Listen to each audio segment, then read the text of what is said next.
Welcome to our review of another in-scale engine. This is another Athearn F59PHI. Today we are doing the Surfliner 10th anniversary engine.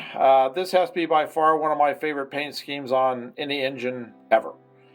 This is just a beautiful, beautiful engine. Since moving to in-scale, I've been looking for one, finally found one, and I've had them in HO. I sold off the HO a long time ago, wish I hadn't. So anyway, you're here to learn about this engine. So this is, as you can see by the paperwork inside there, this is the DCC sound version. I found this at a train show. Really good condition on it and fantastic price. So I took a chance on it since I couldn't test it. It was all going to be okay, and I haven't been able to test it since I've gotten it. If there's something wrong, I'll fix it. The least of my worries at this point, because it's basically all about that paint job. All right, so let's do an overall appearance review on this. The box is nice. It's got good graphics. You can definitely tell on the end who the company is. So if these are all stacked, you should be able to find it without any problem. Just identification on one end, so if it gets pushed in backwards, you might have an issue locating one. This is a sold-out engine, so you'll have to do some looking for it. As I have described on the other one, the case is nice. You see the engine really well. The only problem I have are these little tabs right here for the lids that the Athearn makes on these. These things over time can wear out and break. I definitely do prefer the Kato version where it's just a force fit on there, really snug, clear plastic lid.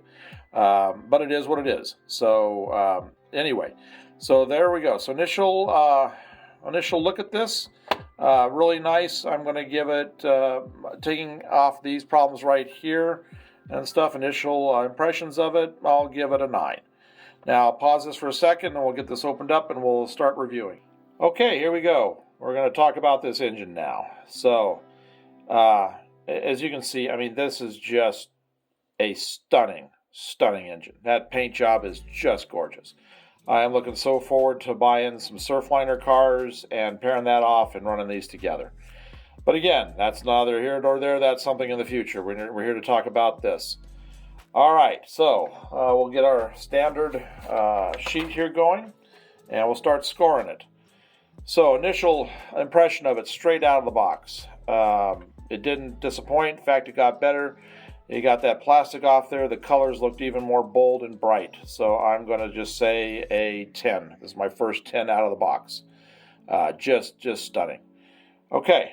Yeah, I mean, you just can't say more than that about it. And we'll get into all the details and everything here in just a second. I'll just let that spin for a minute so you can take a look and see how that just looks. Isn't that just gorgeous?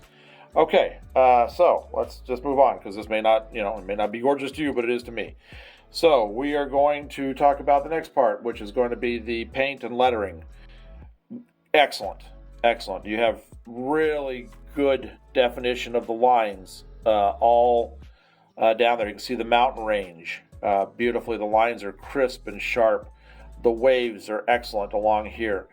You don't have any bleed. As you can see on that white paint for the Surfliner and the tin, there's none of the other underneath colors coming through on that. And even on the end, there's nothing.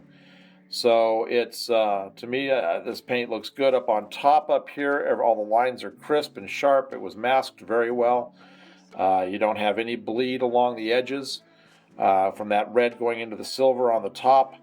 So just spectacular overall. They did a nice job of the separations of the colors, the lines, how it was on the real one. They did a beautiful job of doing that here. So, paint on this. Another first for me.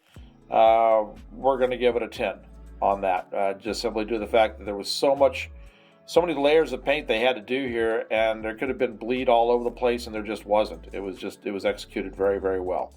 So, a 10 on that. All right, next thing that we're going to be talking about are the details. Plenty of details. There are, you've got your grab irons right here, your handrails, and you've got the extra little areas there for the feet. You've got separately applied handrails here. The back is really done well. So I would say that is just really, really, for what it is. I mean, there's not a whole lot of details on these things because it's not like your typical diesel. It's streamlined, so you're not going to have a whole lot of stuff. You look up on top here, you can see it's got the horns down in there. It's got really nice fans. The fan moldings are really good.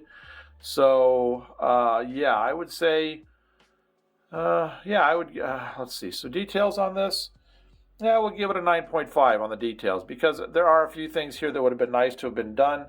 I'll have to do them myself, like the windshield wipers right here. You're going to have to come in with a very fine brush and do those to where you can actually see the windshield wipers on there. But again, that's not that big a deal to do, but that would have been nice to have been a factory standard. So, good details all the way around on this. We'll just let you get a good glimpse of that as it goes around. Okay, so next is going to be couplers. Again, like the other one that we reviewed, it's got these knuckle couplers. Very nice. Okay, they are plastic, but pretty much every coupler in scale is plastic. I have yet really to find anybody that has metal couplers for anything. The thing that's nice is it's not those huge rapido or horn hook looking things that are on there. These are your standard size, so it does look really nice, so no change out needed there. So really there's not a whole lot to say about that. So like I said, it'd been nice if it'd been metal, so we'll give it a 9 out of 10 because the plastic does have a tendency they can break versus the metals, which, you know, basically all you lose on the metals is the spring. But it's a good looking coupler. So and it looks like it's pretty prototypical in size. Might be a little oversized, but it's all right. Okay, so weight of the engine, very heavy. So I would say this thing should have no problems as long as the motor's good to pulling an easy, probably 10, 11 car consist, maybe a little bit more. That would be like a material handling car without any problem. Maybe the 6, 7 of the other cars, standard cars, coaches, things like that.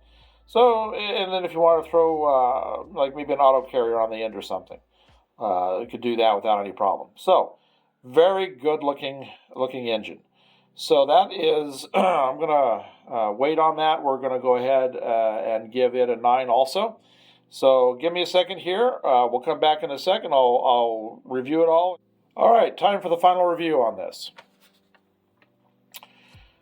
I'll let this rotate around while I'm talking about it. So what we have, initial impressions inside the box, off the shelf. I give it a 9 because of what we talked about as far as the box issues go. Initial look at it when I got it out of the box, give it a 10 because, boy, those colors were much more bold and beautiful once it was outside. Paint and decals. Obviously, I'm going to we had a 10 on that for the reasons stated, just gorgeous. Details, 9.5 on that for all the details. Basically, being a streamliner, like I said, there's not a lot of details, and what's there should be there. Couplers, 9 because they were plastic versus a metal, but I don't know of anybody that has metal for in scale, but it is working fine. They'll work fine. Let's see. Wheels, obviously not reviewing wheels because they're metal wheels. Weight was pretty good. Could be a little bit heavier, but for in scale, it's a really good weight. All right. So that added up to, all those numbers added up to 56.5 out of 6 categories, out of a possible 60 points. So that comes out to being a 9.4. This is one of the best reviewed anything that we've had, car or engine. So I would recommend this if you can find one and you like the paint. I would recommend you picking one up because I would bet they're not going to be redoing these. So anyway, I hope you've enjoyed this review, and if you'd like to keep up with all of them, because we're going to have a lot more coming, hit the like and subscribe notifications, and that way you'll know when we do these, along with all the rest of the stuff that we do on our channel. Anyway, thanks for watching.